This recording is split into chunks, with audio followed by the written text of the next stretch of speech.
Good morning, everybody. It is game day. We're just about to get ready for tandem action here for round four of the Formula Drift Pro Championship. We finished up Pro Spec last night. We just left the drivers' meeting, and I wanted to give you guys a quick insight on what was said in the meeting and the document that went around to all of the athletes. So let me go ahead and start by sharing my screen.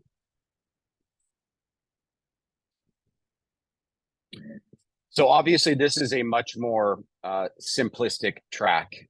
It's slower, but it also means that the tandem is going to be a lot closer, even with tire variants and horsepower variants. Some of that really cannot be put to use on this track. So we definitely see a lot of close tandem. And there's a couple of important elements that the judges wanted to cover about how to create points of difference between you and your fellow competitors. Not the first page. I'm sorry. I apologize.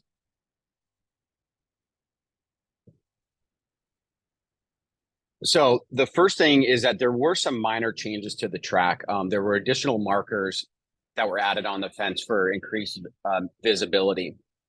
The second thing is that when we initiate or when the drivers initiate, this track has a tendency to provoke more than a two-move initiation. So you might be 1, 2, 3. What the judges want to see is no more than 2. And in fact, there was a driver in Pro Spec last night that was essentially punished for doing a 3-move initiation. And it was certainly very apparent that that 3-move was not anticipated by the other driver in the chase. And it caused some problems. So that is something to think about. And in particular, what they're really looking for is breaking traction more than 3 times. If you are, driving out to the left and then to the right and then back to the left again, and you're not breaking traction, I don't think that that's going to be looked on as bad as if you are breaking traction. That would be considered a move. You've already started your drift. But in general, most everybody has kind of dialed in a 2-move or a straight line approach with an e-brake, and that's been pretty successful for the most part. But that is something that was highly emphasized in the drivers' meeting. One of the biggest things that we spent a lot of time discussing was talking about the rate of speed or momentum coming through transition. So they do not want you to slow down mid-transition. They want you to rotate the car and not rotate the car with slow and with angle at the same time. So in essence, that means that the momentum zones that are there for a particular reason, because it's showing the tendencies, the natural physics of the vehicle while driving on this course. And so a momentum zone or a decel zone is not a parking it zone. And also, they should be adhered to when you're outside of the zones. So if you are doing it before those zones or after those zones, and we do have a collision or contact or something like that, and it's the lead driver, it certainly can be looked on as more of your fault than the other drivers, because you were not adhering to the decel zones that have basically been brought into our course map by the consensus of all the drivers and the tendencies that we see. They certainly want to see the transition snappy and not stretched out over a zone. I think a good example of that is outside zone 1. There is sometimes a tendency to kind of roll into the initiation and then fill the zone, where a point of difference might be between driver A and driver B is as you approach, you throw rate to angle, you lock that angle, and then you stick in the deepest part of that zone. That will definitely give you advantage, all other things being equal, if the other driver weren't to do it.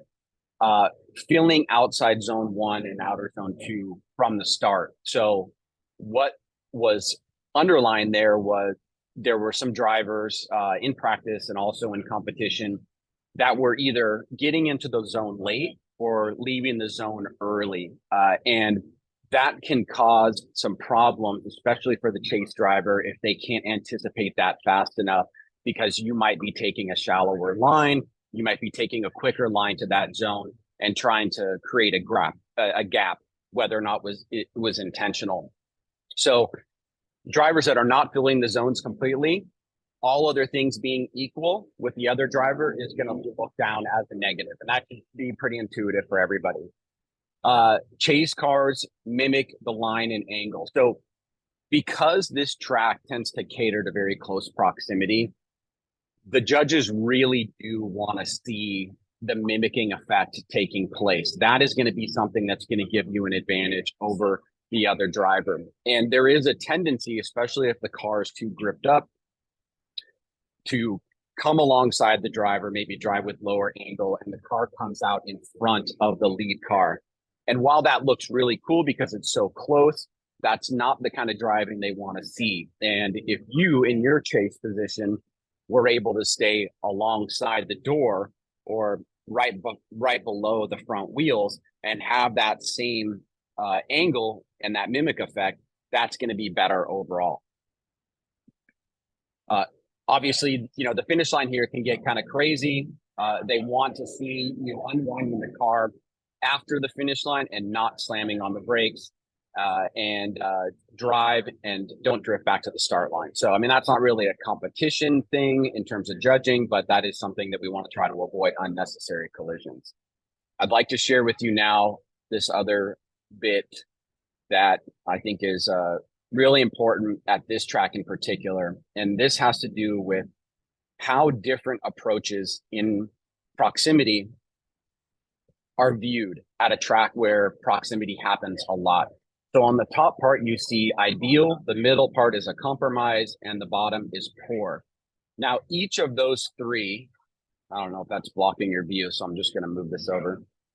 Each of those three, the left box, the center box, and the right box, in the judges' minds are equivalent. And these are just different positions with the same angle and relatively similar proximity, whether it's away from the car or up alongside the car. So all three of those positions would be considered equal. In a compromise position, you can see it's a little bit more distinct. You have a lower angle, but closer proximity. In the middle one, you have the same angle, but a little bit further away proximity. In the further right one, you have the furthest proximity, but the front of the car is closer to the front of the lead car. And so all three of those would be considered equivalent. In the poor category, you see a greater degree of what happened in the middle category. You have close proximity, but lower angle. In the second one, you have medium proximity, but the car is at the back of the bumper or the rear wheel. And in the third one, you have essentially on the same line, but you have the furthest proximity back. So these are some of the things that the judges were talking about. We know how challenging this course can be in managing how you drive with the driver in front of you if you are the chase driver. And if you are the lead driver, the responsibilities that you have to make predictable moves that are in line with the criteria so that the chase driver has an opportunity to attack. That's what they want to see. And so that's why there's so much emphasis on the responsibilities of the lead. If the lead driver is all over the place and the chase driver is doing a great job maintaining proximity, that's going to be a bonus for them. But if the lead driver is doing an incredible job and the chase driver is not attacking, that lead driver has given the chase driver an opportunity to attack by driving a consistent and predictable lead, and that chase driver didn't take advantage of it. So I will post this video now. If you guys have any questions, leave it in the comment section. Happy to answer them. Hopefully this was helpful, and we'll keep doing this for the rest of the season. Thanks, everyone.